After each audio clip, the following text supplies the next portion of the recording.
Good evening. Yes, বিকেল হয়ে গেছে, এখন আমি ব্লগ স্টার্ট করছি। তার কারণ সকাল থেকে শরীরটা একটু ডাউন ছিল, একটু না অনেকটাই, যার জন্য ব্লগ করতে পারিনি। এখন শরীরটা একটু ভালো আছে, মানে মোটামুটি ভালোর দিকে এগোচ্ছে, গ্রাফ বলতে নেই, ফিঙ্গার ক্রস। সেই জন্য এখন আমি ব্লগটা স্টার্ট করলাম। সকাল থেকে কোনো প্ল্যান ছিল না যে জগদ্ধাত্রী ঠাকুর দেখতে যাব কি না। বাই দ্য ওয়ে, আজকে ডেটটা বলে দিই, আজকে অ্যাজ অলওয়েজ ভুলে গেছি, 22শে অক্টোবর। আজকে হচ্ছে 22শে অক্টোবর এবং বুধবার। প্রতিমের অফিস আছে, কিন্তু প্রতিম নেই, কারণ প্রতিম একটু কাজে বেরিয়েছে। আর আমাদের আপাতত প্ল্যান হচ্ছে যাওয়ার চন্দননগর। আমি, প্রতিম এবং মা, মানে এই বাড়ির মা, সবাই মিলে যাব চন্দননগরে, অবভিয়াসলি জগদ্ধাত্রী ঠাকুর দেখতে। সকাল থেকে বৃষ্টি দিয়েছে, মাঝেও 2-3বার বৃষ্টি হয়েছে, কিন্তু এখন দেখছি বৃষ্টিটা একটু থেমেছে। তাই মনে হচ্ছে যে মা দুর্গার মতো মা জগদ্ধাত্রীও নিম্নচাপটাকে জাস্ট বাইপাস করে দিয়ে ঠাকুর দেখার সুযোগ করে দেবে। এবার কথা হচ্ছে, যেহেতু আজকে শরীরটা ভালো নেই, তাই জন্য আমি বেশি ক্লামজি হব না শাড়ি পরে। কি পরবো সেটা বিগ টাস্ক, দেখতে হবে, আলমারি খুলে বসতে হবে।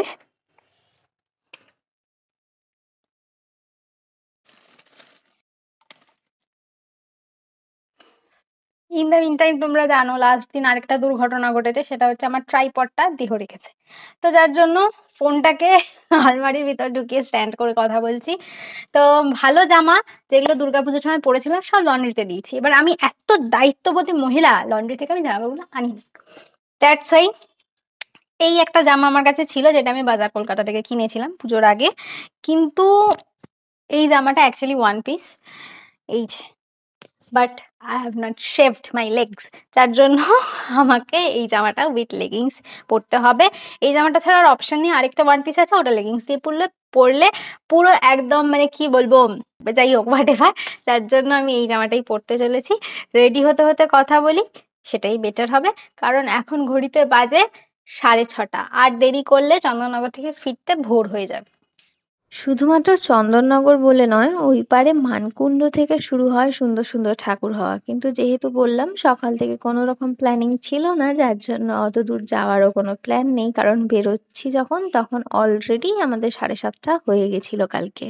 ও ভালো কথা, আমার দুর্গাপুজোর ব্লগগুলো তো আমি এখনো কিছু পোস্ট করে উঠতে পারিনি, কয়েকটা বাকি রয়েছে। তাই চেষ্টা করছি অ্যাটলিস্ট জগদ্ধাত্রী পুজোর ব্লগটা জগদ্ধাত্রী পুজোর থাকতে থাকতে পোস্ট করার। আর হ্যাঁ, আমার এই জামাটা কোনোভাবেই ফেস্টিভ ভাইবস দিচ্ছে না, স্টিল এটাই আমি পরতে বাধ্য, কারণ আমি লন্ড্রি থেকে জামা আনিনি, যেমনটা আমি বললাম। আর শাড়ি আমার পরার মতো কোনো সাহস আমি দেখাইনি, কারণ সকাল থেকে হয়েছে বৃষ্টি, রাস্তাঘাটে যথেষ্ট ছিল কাদা। 7:30 বেরোচ্ছি, যাচ্ছি, সারা রাস্তায় দেখো কি কি হয়।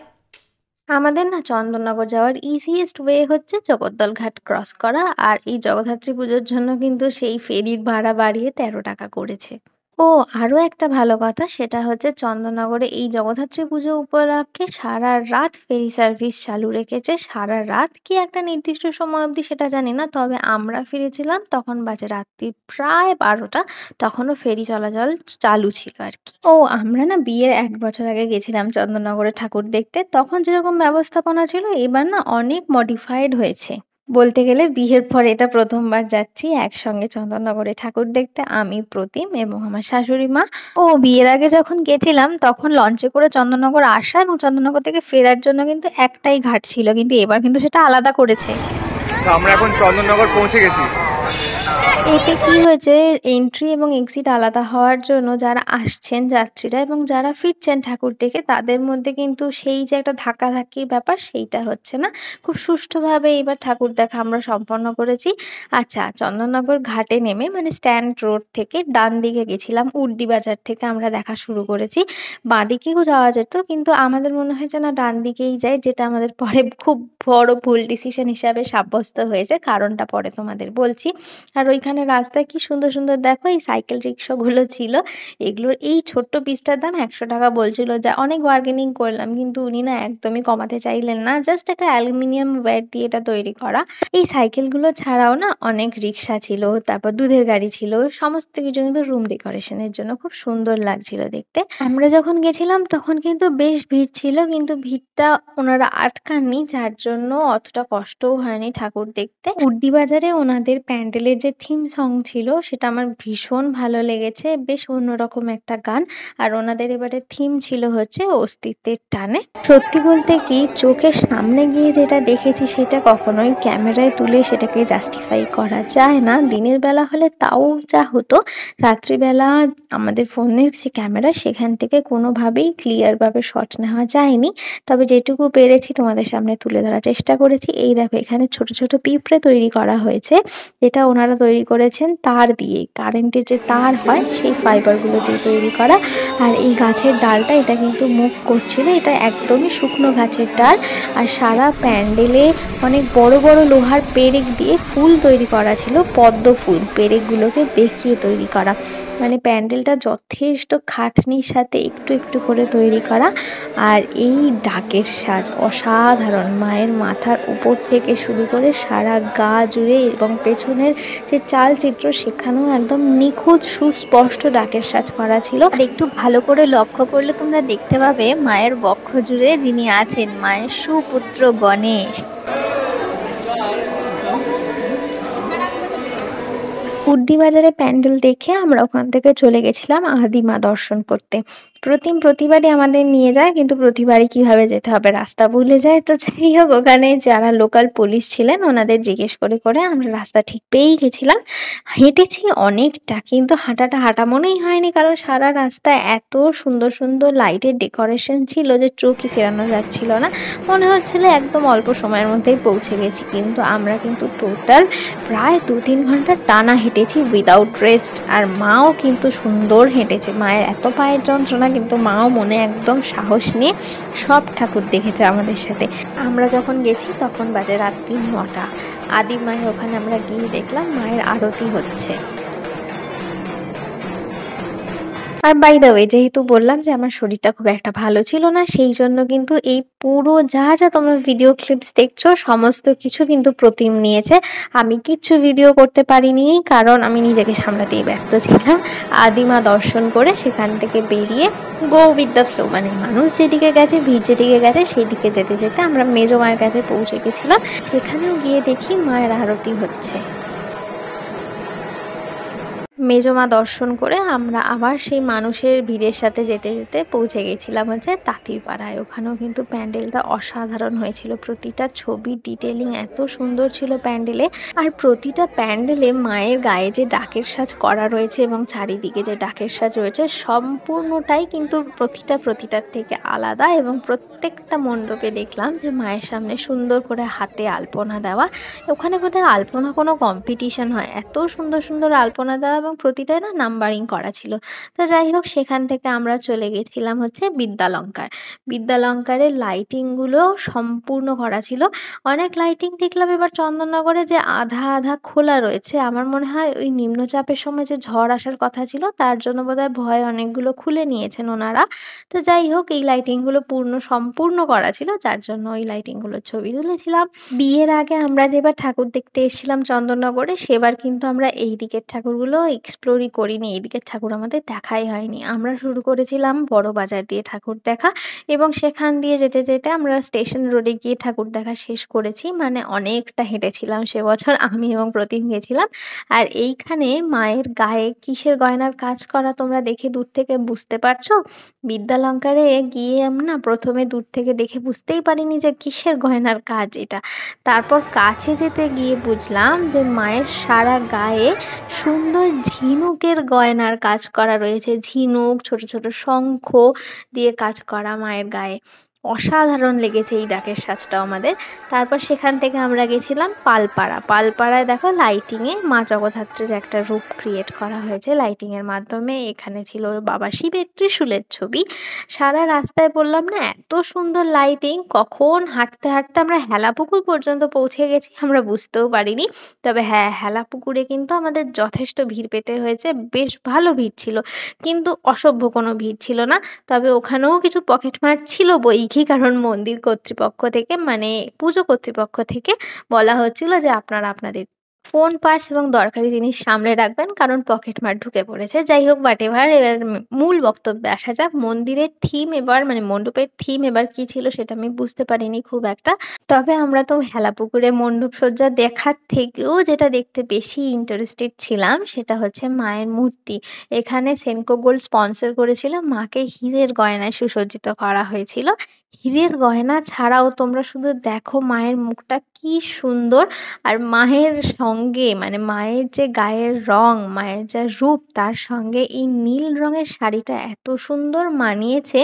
তোমরা যারা কাছে থেকে মাকে দর্শন করেছো তারাই বুঝতে পারবে যে কি অসাধারণ লাগছিল।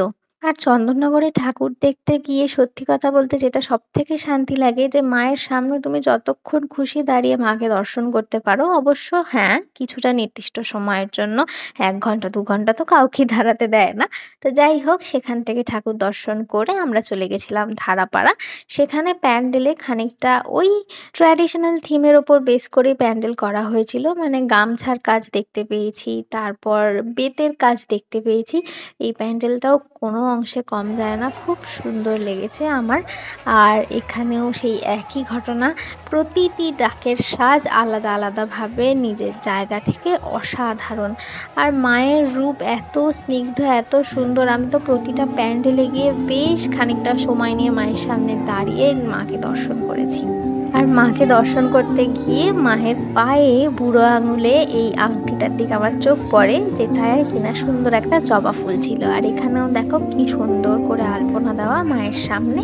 আর যেহেতু প্রতিম সম্পূর্ণ ভিডিও ক্লিপিং নিজে, যার জন্য আমার ভিডিও করার কোনো চাপও ছিল না, আমি সুন্দর করে একদম মাকে দর্শন করেছি।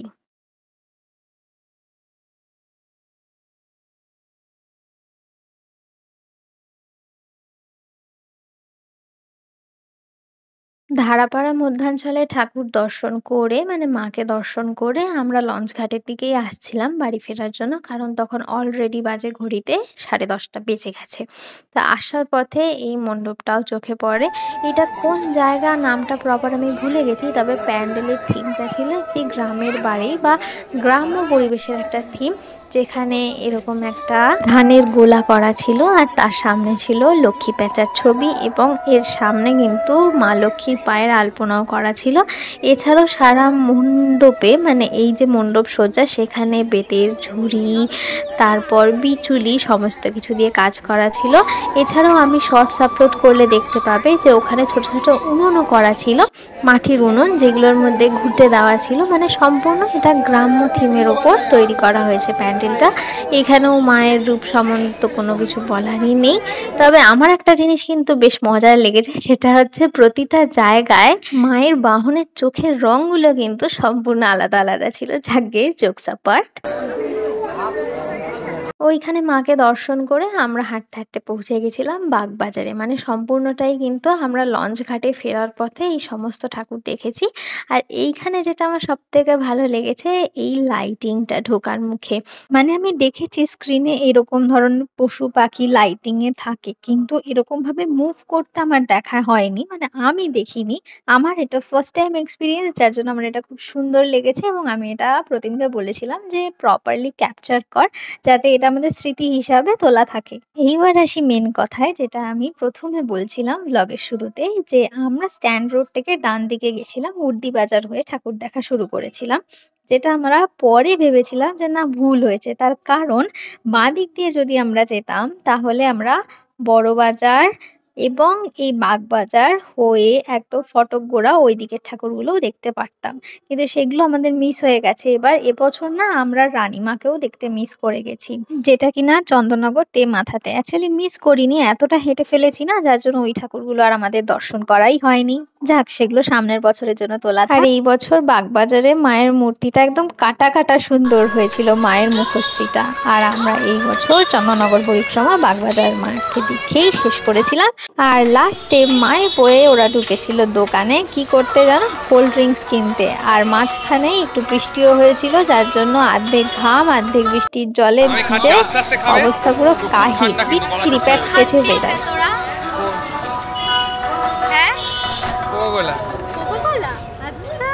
আসলে মা এবং প্রতিম দুজনেরই না কোল্ড ড্রিঙ্কস খেলে গলা বসে যায়, ওই জন্য বাড়িতে থাকলে কেউই খেতে পারে না। আর আমি খুব একটা এদেরকে বাধা টাধা দিই না, কারণ আমিও খেতে ভালোবাসি, কিন্তু আমি কিন্তু খাইনি, এই আমার গলার ভয়ে। বাট এরা দুজন খেয়েছে। আর প্রতিম এখানে কি বক্তব্য পেশ করছে শোনো। কি হয়েছিল এখানে? কবে কবে নিয়ে এসেছিলি? বিয়ের আগে। লজ্জা করে না? বিয়ের আগে খাইছিস, এখন সেই হাত শুকছিস। বাবা, তোকে তারপরে আর কত জায়গায় খাইয়েছি বল, সেটা বলছিস না? দাঁড়িয়ে খেয়ে নাও জল। রাত্রির 11টা বেজে গেছে, লঞ্চে ভিড় দেখো, তিল ধারণের জায়গা নেই, এখনো দাঁড়িয়ে আছে প্যাসেঞ্জার লোড করার জন্য, বাসের মতো অবস্থা হয়ে গেছে। যাই হোক, সব মিলিয়ে আমাদের জগদ্ধাত্রী পুজোর পরিক্রমা চন্দননগরে বেশ ভালোই হয়েছে। আমরা তিনজনে মিলে বেশ মজায় মজায় ঠাকুর দেখেছি, ঘুরেছি ফিরেছি, আনন্দ করেছি। তবে হ্যাঁ, ফেরার সময় লঞ্চে পুরো দাঁড়িয়ে আসতে হয়েছে, এটা একটা প্যাথেটিক অবস্থা হয়েছিল পায়ের। যাকে সেটা পরের দিন সকালে আবার ঠিকও হয়ে গেছিল। একটু আনন্দ করতে গেলে তো একটু কষ্ট সহ্য করতেই হবে। তো আজকের মতো ব্লগটা এইটুকুনি রাখছি, তোমরা মজা করে দেখো ব্লগটা, ঠাকুর দর্শন করো, আর আমার চ্যানেলটাকে প্লিজ সাবস্ক্রাইব করতে ভুলো না। আর নেক্সট ব্লগ আসা অবধি সুস্থ থাকো, ভালো থাকো, আনন্দে থাকো। চলো টাটা, বাই বাই, দেখা হচ্ছে আমার পরের ব্লগে। ও হ্যাঁ, ভালো কথা, পুরোনো ব্লগগুলোও কিন্তু আমি এগুলোর সাথে টুকটুক করে আপলোড করতে থাকবো, ঠিক আছে? দেখো কিন্তু। টাটা।